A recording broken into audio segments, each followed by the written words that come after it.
Wala ang pasalamat ko na natauanan ning importansya man din kan Barangay Council, kan Barangay Mulad Bukad Grande ang manungod kay ni dahil actually nung madangog ko ngani po siya, nung madangog ko ngani po yan, medyo na ano ako, na bigla man ako dahil daing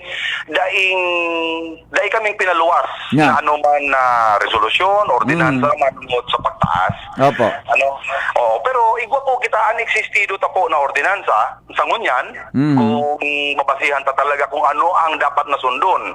Kung apoton ako nindo kung ano talagang dapat na sundon, yun po ang ordinance number 01 2009. Okay. Yun po ini si ordinansa na talagang nakalaan ini ang nakalatag talaga digdi kabos magayuno na ordinansa ini dahil yaon po digdi nakabugtak kung ano talaga ang magiging presyo depende sa ano talaga ang magiging pamasahe depende po sa presyo kan gasolina. Ini po applicable po ini in times of regular or natural walang pandemya Okay. So, kaya igini pong ordinansang ini nagkaigwa po ining duwang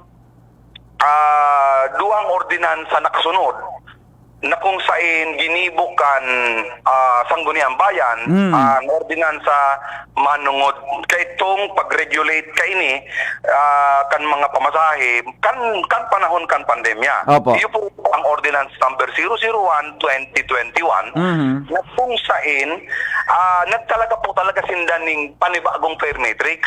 Okay. Kung kikidilingon ta ko ang pamasahe na naibugtak digdi sa ordinansang ini kan parang pasiring sa Mulad Bukad Grande. Particular kita sa Grande kasi yung po ang pinakaharayo man kaya talaga na lugar. Opo.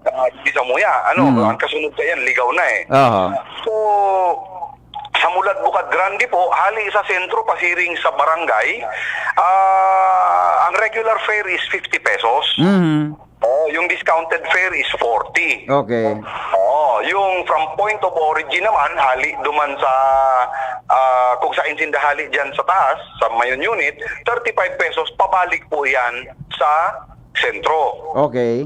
Yung ito kan during the pandemic. Opo. Pero after nito ngunyan na ano naman kita medyo okay naman baga, nagkaigwa naman iskuwersos ang previous Sangguniang Bayan na kaya nakapagpasar sinda ning ordinance number 026/2021. Yun na inipig-repeal naman ninda na kung saan pigbabalik na sa dati. Okay. Pigbabalik na, kaya babalik na naman kita duman. Kung igwa man po dapat sundon ang mga satuyang mga para-tricycle o drivers and operators, dapat iyo po ito. Bako po iyan na pigpapaskil daan ninda sa tricycle ninda na taripa. Opo. Wala po yan valid, hindi po siya valid and executory. Kasi wala po siyang ordinansa na nagsusuporta. Yung kanino po kaya nagkaigwa na kaming effort na magkaigwa public hearing na kinundok kami sa sentro mismo kan Ginubatan.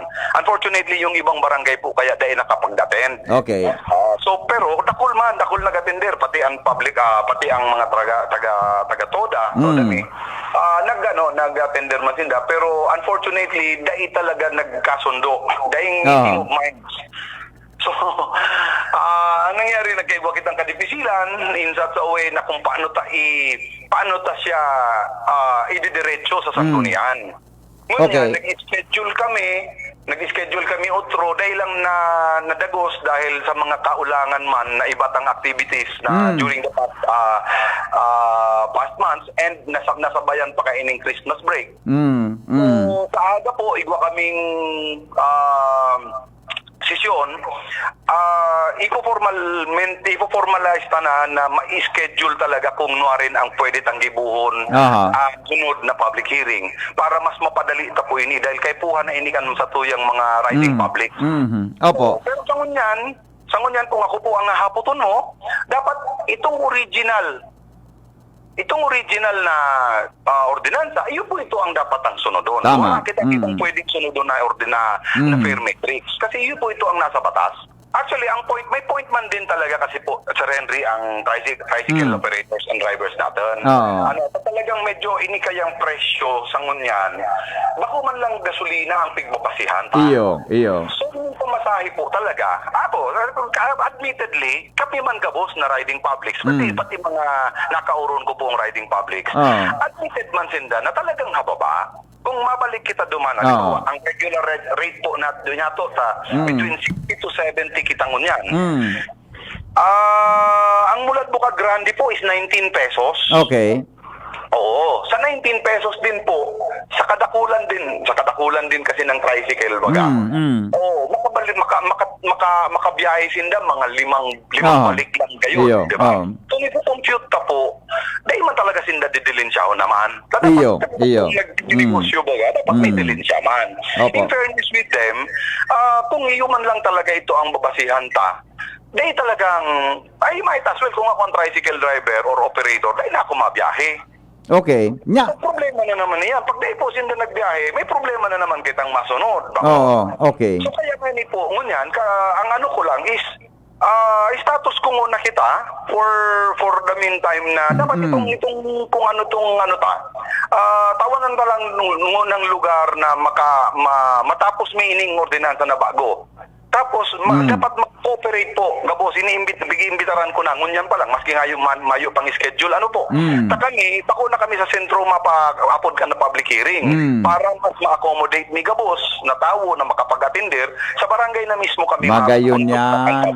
Magayon. Tulong venue. Halimbawa, Mulad Bukag Grande, baba kaming Masarawag, tapos Maninila. Okay. Ako mismo, personally, gusto ko makiuron. Ayan. Kung pwede, itong sabi ko ng status ko, baka pwede tango ng sundon. Siguro in a matter of 1 month. Yes. Oo. Pwede naman, matawanan tayo. Tangaling dahil na kita magabot po duman sa sunod na problema. Kung sa aga po, may kwa kitang sesyon, alas 2 ng pagkahapon, ano ko na po, formalize ko po na may schedule ang public hearing sa bawat barangay na kukondusiran ta. Tanganing maging legit po. Tama. Na makuha ang sides, both sides, kung ano talaga. Para pagbalik mi sa sanggunian within this month, within the month of January, may laog mi na. Sana, ako pakiuron ko lang po, and I've been praying for this, na sana magkaigwa ng meeting of minds. Ang duwang lado,